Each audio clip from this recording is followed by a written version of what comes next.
और अब बात कोलकाता की करते हैं। कोलकाता रेप केस में कल बंगाल में ब्लैकआउट किया गया है। इस ब्लैकआउट में बड़ी संख्या में लोगों ने भाग लिया है। राज्यपाल तक इस ब्लैकआउट में भाग लेने के लिए पहुंचे थे। इससे समझा जा सकता है कि कोलकाता रेप केस को लेकर लोगों का गुस्सा शांत नहीं हो रहा है।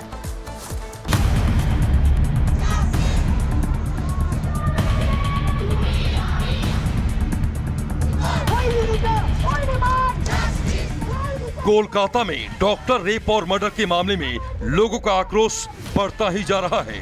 आरजीकर अस्पताल में लेडी डॉक्टर के साथ हुई दरिंदगी के मामले में इंसाफ दिलाने के लिए वहां लगातार विरोध प्रदर्शन हो रहे हैं। इसी कड़ी में बुधवार रात भी कोलकाता के लोगों ने रात 9 से 10 बजे के बीच 1 घंटे लाइट बुझाकर अपना आक्रोश जाहिर किया।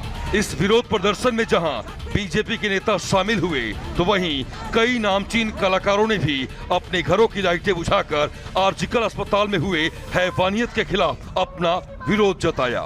इस विरोध प्रदर्शन का असर पूरे कोलकाता पर दिखाई दिया।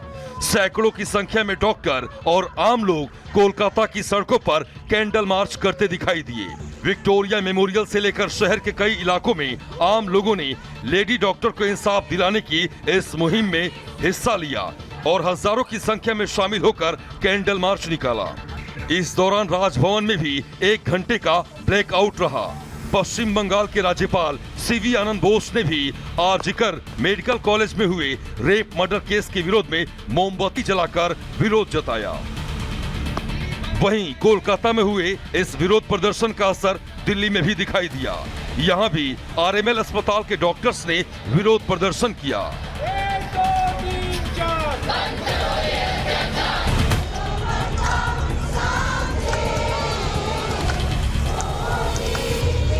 वहीं इन सब के बीच बीजेपी नेता अमित मालवीय ने सोशल मीडिया एक्स पर पश्चिम बंगाल सरकार पर एक बार फिर नए सिरे से संगीन आरोप लगाए। उन्होंने इस मामले में पीड़िता के पिता के दिए इंटरव्यू का वीडियो शेयर करते हुए लिखा, अगर ममता बनर्जी कोलकाता पुलिस कमिश्नर को जरा भी शर्म है तो उन्हें तुरंत इस्तीफा दे देना चाहिए। पीड़ित के परिवार को सुने जब वे अपनी आप बीती सुना रहे हैं। बीजेपी नेता अमित मालवीय ने पीड़िता के पिता के दिए इंटरव्यू का हवाला देते हुए आरोप लगाया कि शुरुआत से ही आरजीकर अस्पताल में हुए lady doctor rape murder case में बंगाल सरकार का रवैया संदेह भरा रहा है। लिहाजा जब तक ये इस्तीफा नहीं देंगे तब तक इस केस की निष्पक्ष जांच नहीं हो सकती है। बहरहाल उन्होंने आखिरी में ये भी लिखा कि जब तक पीड़िता को इंसाफ नहीं मिलेगा विरोध प्रदर्शन जारी रहेगा। Bureau report, Republic Bharat. ये दावा किया गया है कि इस बार नॉर्थ कोरिया में बाढ़ ने भयानक तबाही मचाई है, जिसके चलते वहां 4000 लोगों की मौत हो गई। कई राज्यों में आपातकाल घोषित करना पड़ा। बहरहाल हमेशा की तरह इस बार भी तानाशाह किम जोंग ने अधिकारियों को फांसी की सजा दी है। उनके नाम सार्वजनिक नहीं किए गए हैं, लेकिन खबर है कि जिन अधिकारियों को किम जोंग ने पिछले महीने एक इमरजेंसी मीटिंग के दौरान बर्खास्त किया था, उन सभी अधिकारियों को एक साथ फांसी की सजा सुनाई गई है।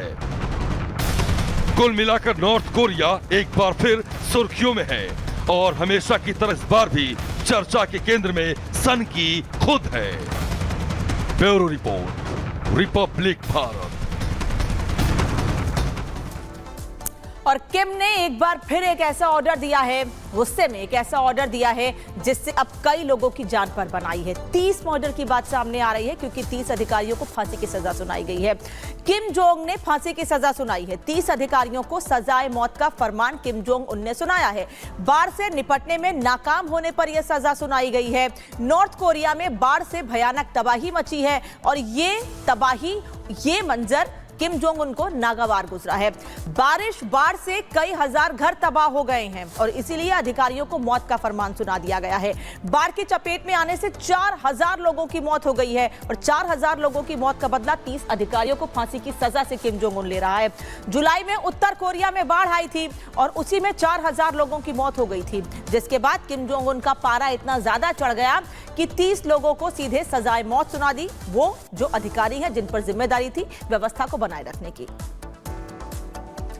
और चलिए अब अगली खबर आपको बताएंगे। मौलाना या जहर खुराना, तौकीर अपने बड़बोलेपन से फिर निशाने पर आ गए हैं।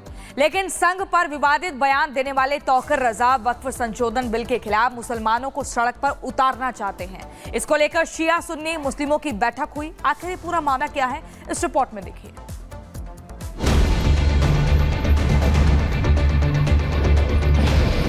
आरएसएस आतंकी संगठन है।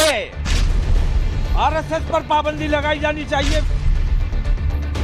सुनो तौकीर मियां, अपना चश्मा जरा चेंज करवा लो, नहीं हो सके तो नंबर ही बढ़वा लो, क्योंकि आपको वो दिखाई नहीं देता जो दिखना चाहिए। क्योंकि जब आपदा आती है तो आरएसएस के लोग ग्राउंड पर होते हैं। किसी की मदद करनी हो तो आरएसएस वाले पहले जाते हैं। संस्कृति हो, धर्म हो या फिर विरासत, जिसे भी बचाने की बात आती है तो वहाँ संघ खड़ा होता है। लेकिन मौलाना तौकीर के सियासी चश्मे में वही आरएसएस आतंकी दिखता है। आरएसएस आतंकी संगठन है, बताया क्या है? मैं अल्ल ऐलान कह रहा हूँ। आरएसएस पर पाबंदी लगाई जानी चाहिए, विश्व हिंदू परिषद पे पाबंदी लगाई जानी चाहिए, बजरंग दल पर पाबंदी लगाई जानी चाहिए। तौकीर रजा का जैसे ही ये विवादित बयान सामने आया तो हंगामा हो गया। तौकीर रजा के स्वयं जांच करानी चाहिए।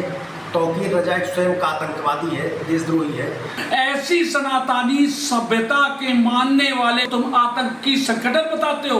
तुम्हारी हैसियत नहीं मौलाना, तुमको भेजेंगे पाकिस्तान तुम्हारी विचारधारा के साथ। आरएसएस पर तो इस देश में पहले भी पाबंदी लग चुकी है, देश मुखालिफ सरगर्मियों में मुलव्वस होने की वजह से। तौकीर अपने बड़बोलेपन से फिर निशाने पर आ गए। लेकिन संघ पर विवादित बयान देने वाले तौकीर वक्फ संशोधन बिल के खिलाफ मुसलमानों को सड़क पर उतारना चाहते हैं। इसको लेकर शिया सुन्नी मुस्लिमों की बैठक हुई। वहीं पर यह खाका तैयार हुआ और संघ पर आपत्तिजनक बयान देने के साथ ही मुसलमानों को भड़काने की भी कोशिश की गई। खुली दुश्मनी कर रहे हो, इसका मतलब यह है कि अब हमें अपने वजूद को, हमें औकाफ को नहीं बचाना है, हमें अपनी मस्जिदों को बचाना है, हमें अपनी दरगाहों को बचाना है। जायदाद का मसला नहीं है, जमीनों का मसला नहीं है, हमारे वजूद का मसला है। इसका नाम लेते के साथ ही लोगों को समझ में आ जाता है कि ये बताता तो अपने आप को मौलाना है और काम इसका सिर्फ भड़काना है। आरएसएस आतंकी संगठन है। लोगों को भड़काने के लिए तौकीर हमेशा विवादित बयान देकर सुर्खियां बटोरना चाहते हैं। लेकिन सिर्फ तौकीर नहीं बल्कि जमात की पूरी फैक्ट्री है जो संघ विरोधी एजेंडा चला रही है। प्रयागराज के एक मदरसे से आपत्तिजनक साहित्य बरामद हुआ, उसमें भी आरएसएस को आतंकी बताया गया। दिल्ली में छपे इस जिहादी साहित्य को मदरसे का प्रिंसिपल छात्रों को पढ़ाता था। यहाँ तक कि मदरसे के अंदर से नकली नोट छापने की मशीन भी बरामद हुई। लेकिन ये सब चीजें तौकीर जैसे कट्टर मौलानाओं को नजर नहीं आएगी। मौलाना तौकीर रजा जानबूझ करके इस तरह के भड़काऊ बयान देते हैं कि कैसे मीडिया में सुर्खियों में आ सकें। अगर भारतीय जनता पार्टी में जरा भी शर्म होती तो वो सबसे पहले ऐसे संगठनों पे पाबंदी लगाती। तौकीर रजा को इस तरह के नफरती भाषण से अब परहेज करना चाहिए, इससे उनका कोई फायदा नहीं होना है। संघ सियासत से दूर है तो फिर उसके नाम पर भड़काऊ पॉलिटिक्स आखिर क्यों की जा रही है? Bureau report, Republic Bharat. और अब बात कोलकाता की करते हैं। कोलकाता रेप केस में कल बंगाल में ब्लैकआउट किया गया है। इस ब्लैकआउट में बड़ी संख्या में लोगों ने भाग लिया है। राज्यपाल तक इस ब्लैकआउट में भाग लेने के लिए पहुंचे थे। इससे समझा जा सकता है कि कोलकाता रेप केस को लेकर लोगों का गुस्सा शांत नहीं हुआ है।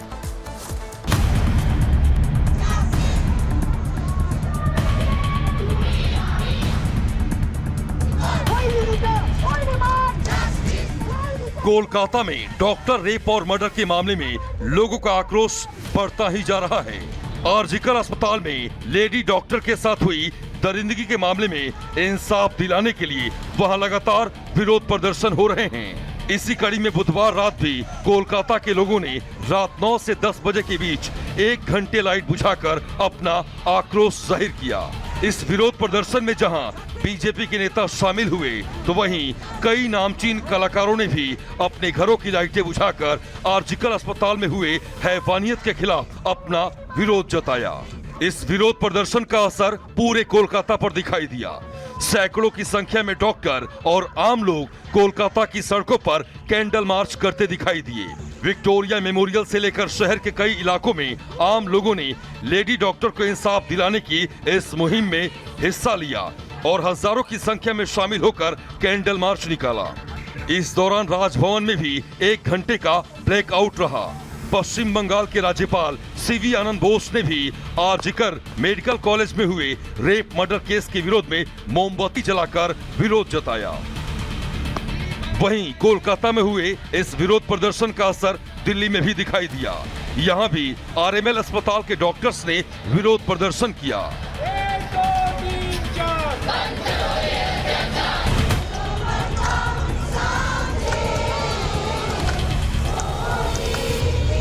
वहीं इन सब के बीच बीजेपी नेता अमित मालवीय ने सोशल मीडिया एक्स पर पश्चिम बंगाल सरकार पर एक बार फिर नए सिरे से संगीन आरोप लगाए।